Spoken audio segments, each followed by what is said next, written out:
Hi, everybody. Dan Illman, Ashley Mailloux, taking a look at race number 9 at Del Mar on Saturday. Quality edition of the Grade 2 Yellow Ribbon Handicap. These are for fillies and mares going a mile and a 16th. Let's take a peek at this field. I think this is a very evenly matched group, Ashley, and you got a little bit of everything. You've got the 6 Ganadora, who has plenty of class trying turf for the first time, and several accomplished turf runners, including Closing Remarks, who won the Royal Heroine earlier this year. Yeah, I think the quality is certainly here in this field. I think some horses, their recent form is better than others, but at their best, you go back maybe 3, 4 races and you can make a case for them as well. So I thought top to bottom, when kind of, I know we'll talk about it later, but formally getting to my final picks, it was very difficult. Well, let's throw up the Timeform US pace projector. Ganadora, the number 6, has shown speed on the dirt, and if that translates to the turf, she should be on the lead in this spot. Lucky Girl just couldn't get close to the pace. In her first start off a long layoff last time out, she was close in her final start last year. Maybe she can be there as well. I think School Dance has tactical speed, but it'll be interesting to see how relaxed Ganadora can get up front.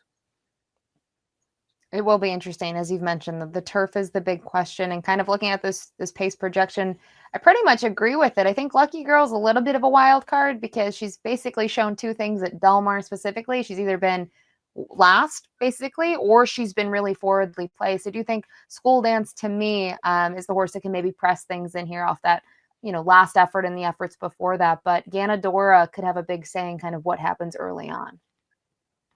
Closing Remarks is very, very consistent for trainer Carla Gaines. As I mentioned, she won the Royal Heroine 3 starts back, and then she took on Macadamia in her last 2 starts, and I think that one's the best filly and mare turf runner out in Southern California right now. I like that she got a little bit of a break since her last race to sort of catch a breather. I think she's going to run well, especially if there's some pace, and she didn't have the cleanest trip last time.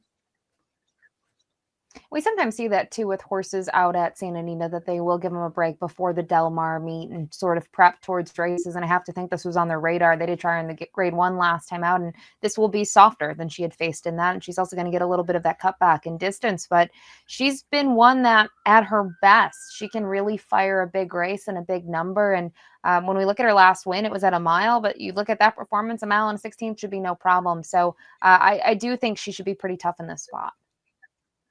Trainer Phil D'Amato has 3 entrants in here. The newest to his barn is the 2 Turner Loose, who campaigned for trainer Brad Cox last year. Was a graded stakes winner on the dirt earlier in her career. But let's watch her most recent start. This is the Valley View during the Keeneland Fall meet. I thought all in all, she got a pretty good trip. She sat in the second flight, and she's got to look at this. At about the 3/16 pole, she'll grind her way up for third. This was a good field, however. The winner came back to finish third in the American Oaks out in California with an 87 buyer.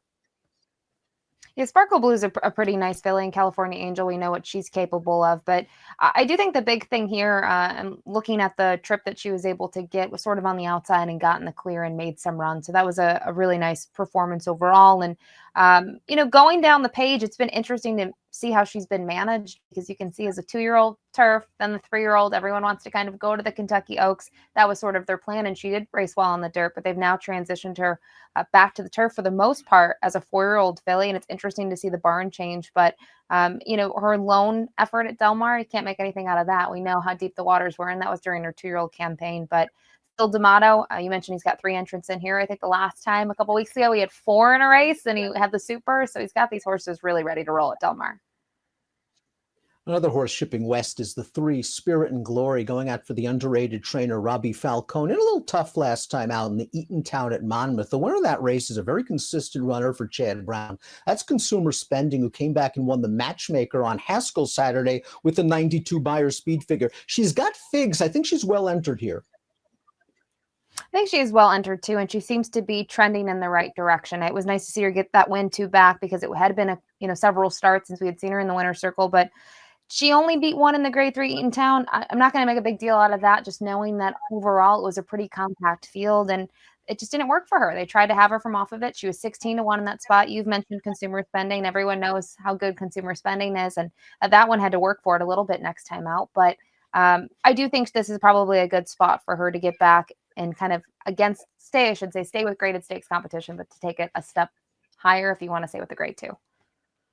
School Dance is up next, another one trained by D'Amato. This one was second behind Closing Remarks, and the Royal Heroine 2 starts back. And that was on the pace last time out, maybe just a bit too aggressive in the early stages of that game, Lee, at a distance that might be just a little bit too far for her. I think she'll have a target this time out with the Baffert trained filly Ganadora. I think she's better at this shorter distance. Maybe we'll see an improved performance.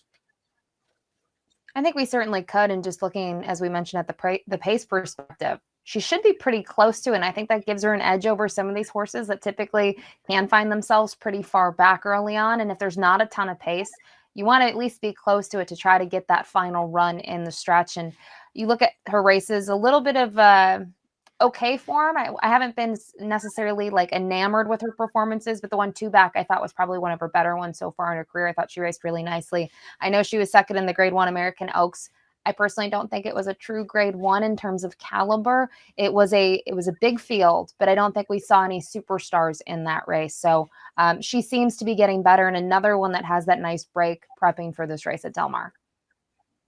I think the number 5 Lucky Girl is a little bit of a sleeper in here for D'Amato and Joe Bravo. Her most recent start was the Oceanitas earlier at this Del Mar meet, and it was her first race off of a lengthy layoff. She had a lousy post position. She tried to save as much ground as possible, and she got stymied a bit in the stretch. It's good to see her back in only about 3 weeks since that last race, and I think she's versatile enough to adapt to the pace situation with a better post this time.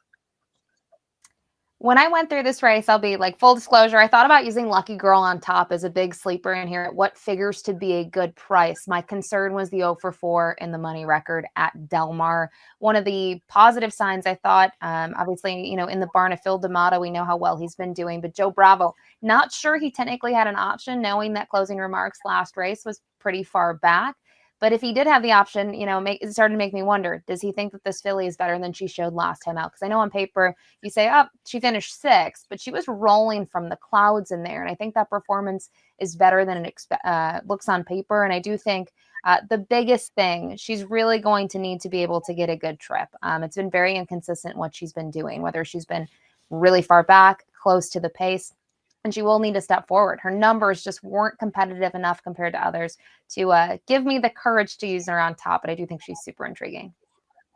Ganadora, the number 6, looks like the likely speed in the race. She's kept very good company on dirt. Just check out the horses she's been against, Adair Manor and Amore. She's a stakes winner on dirt herself. It's really all about whether she handles the switch to turf. Some old school horsemanship from Baffert here, blowing her out a quarter mile a couple of days ago. Very, very interesting move to see. And she's been training very well at Del Mar on the main track. And the big thing with her is she can get really gutsy on the front end. We've seen that, where even though she was beat in a Grade 3 back in January, she really didn't want to give it up. She gets nosed out in the end. So if she's out there by herself and she can handle the surface, she could possibly, at least hang around for a share. It's been close but no cigar at the highest levels for the 7 Awake at Midnight for most of her career, but maybe she's found a home on the turf. I thought she ran well in the Oceanitas. Her grass debut last time out, considering this was a race with a hot pace. And again, Lucky Girl's going to finish 6th in here with a little bit of trouble, but she was close to a pretty fast pace. She's staying on at the end to finish 2nd. The winner is a nice Calbred, Warren's Candy Girl, who got the right setup. I thought Awake at Midnight ran fine, and with her tactical speed, she'll be in the thick of things when they turn for home. And I think things in the stretch there got a little compacted, and horses were kind of very close to one another, but this one was able to stay on. And first turf effort, you have to think there might be room for improvement. And she's just going to make her 3rd start since April. So I think in terms of a form cycle perspective, there is some upside. And I keep on talking about tripping here. I just think, if Gandora doesn't get pressured, you want to be somewhat close to it. And she really wasn't that far off of it last time out.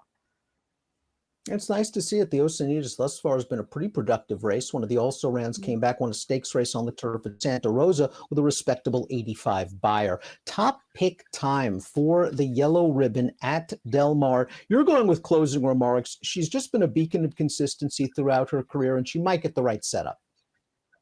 She might get the right setup. She'll need some pace to run at, though, which I've mentioned is a little bit of a concern. But I do think in terms of the waters that she's been in the past, some of them have been deeper than this sort of group top to bottom. And I kind of like that she actually is drawn to the inside. It's worked out okay for her in the past, but I really wanted to use the 5 Lucky Girl, but I just couldn't with that Del Mar record. So Closing Remarks ends up getting this light nod. Layoff's a bit of a concern for me with the two Turner loose, but I'll just trust D'Amato in this situation. And I think from a class standpoint, she fits this race like a glove with enough tactical speed to maybe work out a pace tracking ground saving trip. 1527 for Ashley, 2137 for me, and a competitive edition of the Yellow Ribbon on Saturday at Del Mar. Good luck.